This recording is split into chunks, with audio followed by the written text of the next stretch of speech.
There are moments in life so profound, they defy chance encounters that feel like the universe itself conspired to bring two souls together.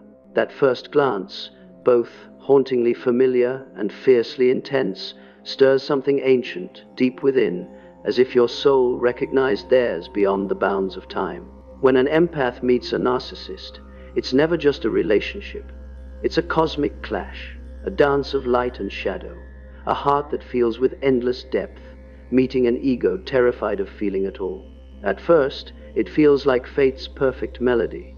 The empath believes they've found their soulmate, someone destined to heal and evolve alongside them. The narcissist sees a flawless mirror, a stage where their reflection shines brighter than the stars, a kingdom where they reign supreme. Both are right, but for entirely different reasons. Beneath the spark of passion and chaos lies an ancient soul contract, an agreement written long before either stepped into this lifetime. The empath's soul agreed to carry the light, the narcissist's soul, the shadow. Together, they awaken, confront, and transform one another. But here is what few realize. When the narcissist shatters this contract through betrayal, silence, or denial, it's not just love that breaks. A fragment of your soul tears open, reality shifts, the universe rearranges itself, and you, the one left behind, are thrust into a painful, sacred journey. A journey Carl Jung called individuation, the rebirth of the soul through darkness. The question is not, why did they leave? But rather, who is the universe calling you to become after they've gone? From the very first encounter, the souls of the empath and narcissist intersect in an unseen space where time pauses and destiny blurs with free will. This isn't an ordinary meeting, it's two ancient rivers of energy converging after lifetimes apart. Every touch, every gaze, every word carries the weight of a promise, forged before the physical world, a promise of transformation. The empath feels as though they have finally come home. The narcissist believes they have found a light to dwell within forever. But beneath this magical surface, a paradox takes shape. Light and shadow do not truly merge.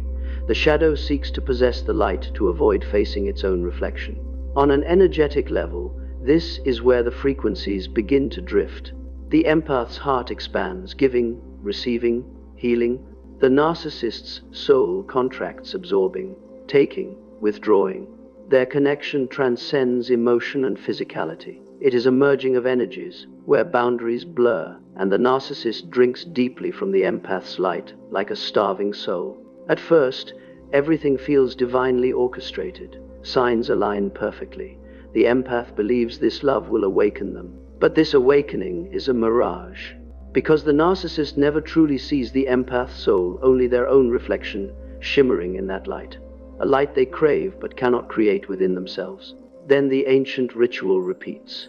When the light can no longer fill their inner void, the shadow rises. Idealization twists into control. Admiration hardens into jealousy. Closeness morphs into fear. The narcissist cannot bear the brightness of the empath's light. It exposes a darkness they have hidden their whole life. So they retreat, slowly and coldly. No dramatic endings, only the silent stretching of an energetic cord until it snaps.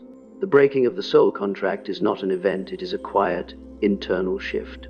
For the empath, it feels like shattered glass inside the chest, silent yet endless in its echo.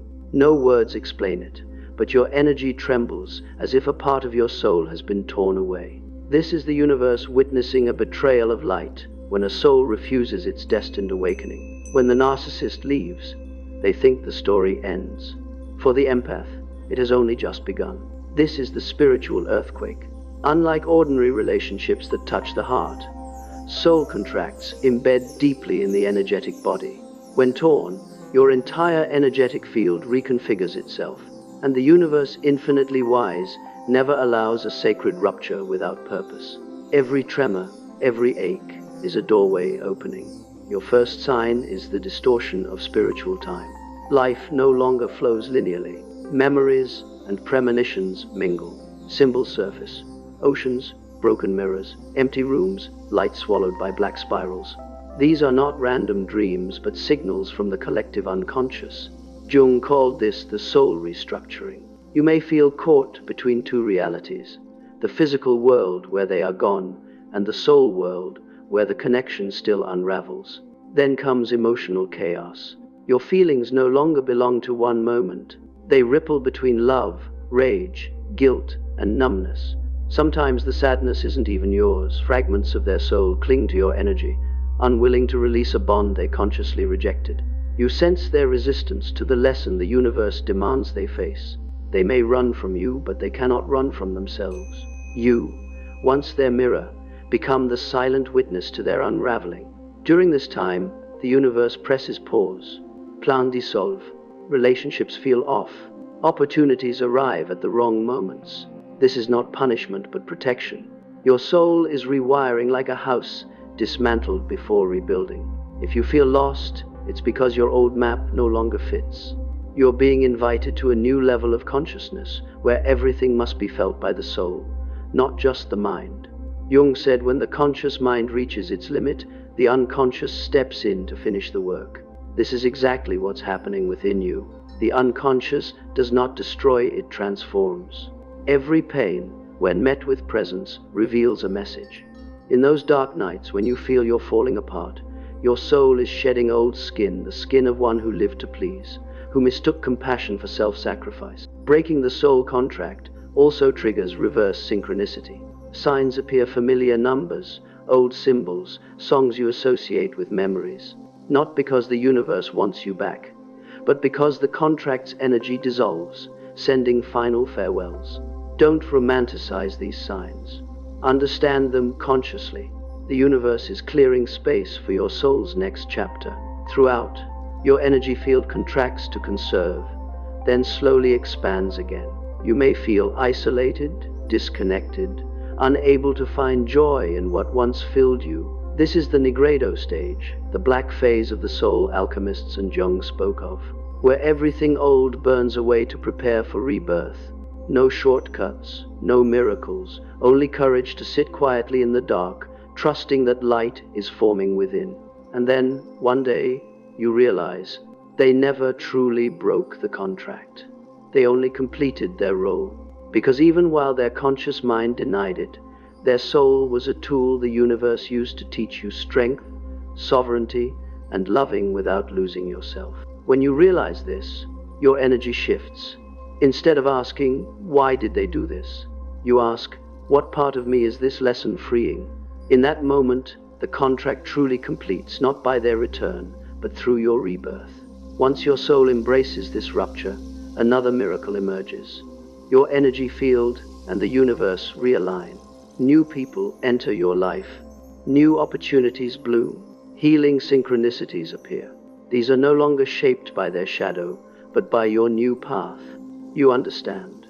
Their departure didn't take love away. It returned love to where it always belonged, inside you. When the old contract dissolves, love does not vanish. Only the illusion of love fades. And from those ashes, your soul begins to glow, not to light someone else's path, but your own. In quiet moments, the empath still senses a presence, a familiar soul passing by, a nameless emotion, a cold current across the chest. They don't call, yet you hear them. They don't touch, yet you feel them. This connection lives not in the mind, but in the energetic field, where two souls once resonated at the highest frequency, even if the conscious mind denies it. The deepest part of their soul still sends faint cries from the shadows. Because empaths are born with subtle perception, they hear the unspoken. They feel fears never voiced. This stage confuses, making the empath believe the universe calls for reunion. But really, it's an energy stream seeking release. When a soul breaks a contract, part of its energy remains trapped in you, because only you, with your higher awareness, can complete the release. That's why, after they leave, you still dream of them, still feel their sadness, regret, or attempts to forget you. Their soul never forgets. Only their ego pretends to. Jung said, what is repressed in the unconscious returns as fate, and their denied shadow begins surfacing in your reality. Their energy appears in dreams, songs, or passing strangers, not to torment you, but to help you witness their inner breakdown. By denying the connection, they deny a piece of themselves. Each denial echoes in you as a subtle ache, because your two souls remain in the same classroom of lessons. This phenomenon is called spectral perception, sensing soul residue. It means the old energy isn't fully purified. You are not crazy or delusional. You are simply feeling the remnants of a contract yet to complete. When they resist awakening, the residual energy ricochets between you, and you feel the first tremors. Like an old song, faintly playing from far away, haunting, familiar, tightening your heart. Without knowing this, the empath can fall into a karmic trap, believing they must save or call back the narcissist. But that only prolongs the contract indefinitely. The universe doesn't want you to save them. It wants you to release them. Only when both souls free themselves from the old cord can the lesson end. On a deep spiritual level, this process is energetic purification. Every memory, every tear, every ache releases stagnant energy. Every dream where you see them is not reunion, but the final discharge between two souls who once made a pact. Sometimes their soul still visits in dreams, not to pull you back, but to say farewell. You may see them standing in dim light, silently watching. This is the time to stand still amid the waves of energy. No running, no calling, no hoping, no fearing, only witnessing. When you watch without reacting, you withdraw the last energy supply, keeping the cord alive. And then it dissolves on its own. An energetic cord cannot be cut by hatred, only dissolved through awareness. One day, you'll notice something miraculous. You no longer feel them, not because they disappeared, but because your energy has risen beyond their frequency. At that moment, their shadow stops haunting you. It becomes a symbol proof of a soul strong enough to release, to love without possession, to walk away holding compassion. And in that moment, the final soul contract melts away, not with promises or endings, but with the full liberation of both souls. As your cord dissolves and you feel lighter, somewhere in the narcissist's world, the opposite unfolds. They fall into the pit they dug for others. Because when a soul contract breaks, both parties suffer. But the deepest consequences fall on the one who breaks it. Carl Jung said, "No one escapes the darkness of their psyche. It waits only for the moment to return and swallow us whole." This is what happens to the narcissist. They believe they escaped. They think they won, that their silence, betrayal, or devaluation is power. But the universe doesn't work on words, it works on frequency. When they betray true love, they sever their only lifeline to vital psychic energy, the reflection of light. At first, they may appear calm, even victorious, laughing, loving anew, flaunting happiness as if the past never was. But this is their ego's escape phase. They must convince the world they are strong, right, unbroken.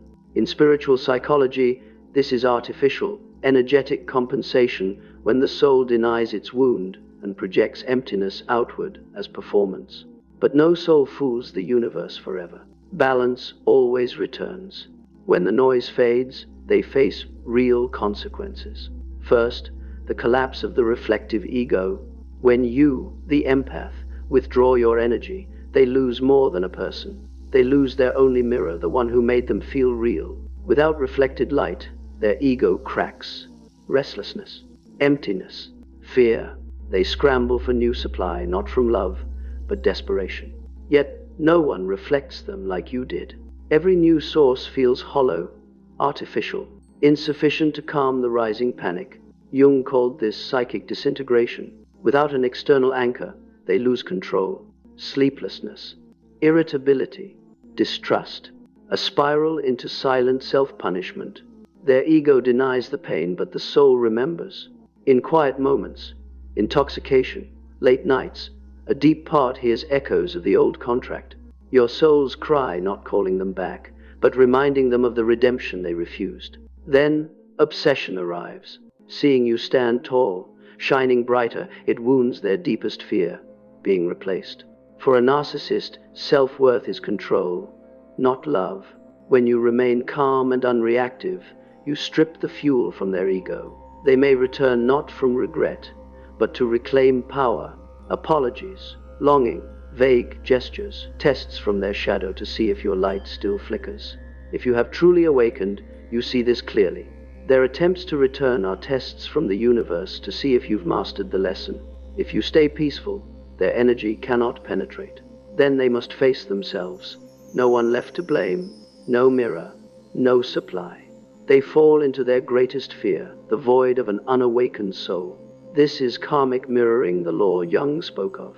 Every soul must see itself reflected in others. When you stop reacting, the mirror disappears. The shadow returns to its source. The narcissist is no longer confronting you, but confronting their ego, the place of shame, fear, loneliness.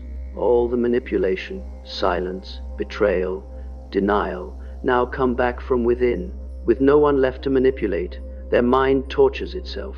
They invent scenarios, replay conversations, twist memories to feel justified. But truth seeps into their consciousness cracks. The voice of conscience they silenced begins to speak. This is their silent collapse. Invisible to the world, their inner world crumbles. Every mask, every lie, every fight to avoid feeling falls apart. Yet they cannot go back or move forward. Going back means admitting fault. Moving forward means change. Both are nightmares to their ego. They feel something nameless, the soul's slow disintegration.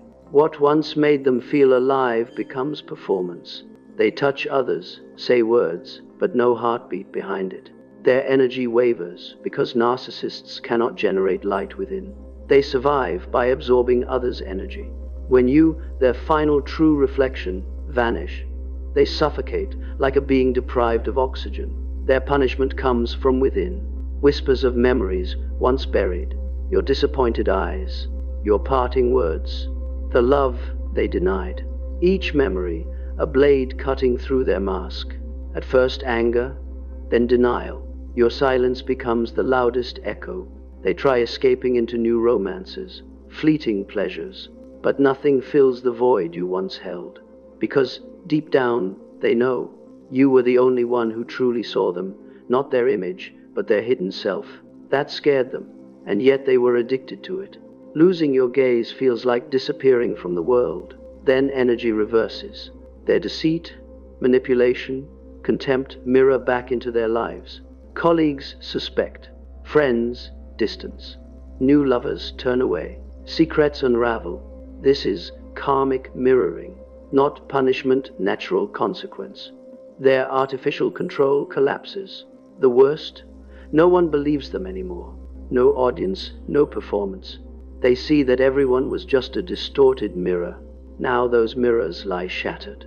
In rare clarity, they glimpse again the light they betrayed. But this light no longer shines outside. It burns inside memory, a place they cannot reach. They realize they lost more than a person. They lost their chance at redemption. Some narcissists deny this till the end, cycling manipulation, playing victim in new tales. But few, pushed to the edge of loneliness, hear their soul's call. The mask cracks. Shame melts into tears. The arrogant ego kneels before the emptiness it created. Not all reach this. Most run because facing their soul is their greatest fear. They don't know that one moment of true humility, 1 second acknowledging the love once shared, could free them. But they cannot, because the soul contract is broken and the lesson no longer yours. It becomes a battle with their own shadow. While they spiral in guilt, you step through the door of spiritual freedom. Not because you won, because you completed the contract. Your lesson is to forgive without returning, to love without clinging, to know that sometimes salvation is letting them face their own consequences. In the end, every soul contract leads to the same place, awakening. Some awaken through light, some only through suffering. When the narcissist breaks the contract, they don't betray you, they reject the light sent through you. From that moment, your paths diverge. You rise. You don't need revenge. You don't need to prove anything. You don't need to wait for their awakening. Your soul has done its part. You loved sincerely, gave truthfully, remained compassionate when bitterness was justified. That's what makes you untouchable. The love you gave isn't lost. It changes form, returning as strength, wisdom, peace. On a deep level, the universe uses the rupture to rebirth you. Every tear becomes a guiding light, every wound a sacred mark, proof of one who walked through darkness without losing their own light. Jung called this individuation, the union of ego and soul, the merging of human self with divine essence within. As for the narcissist, no matter how far they run, they'll face themselves. No soul escapes the law of reflection. One day, standing before the mirror, lost in their own gaze, they'll remember yours. The gaze that never judged, only reflected truth. And maybe then, the old contract will finally close. And you, the survivor, will understand. Love is not a bond of bodies or emotions. It is the soul's journey back to itself.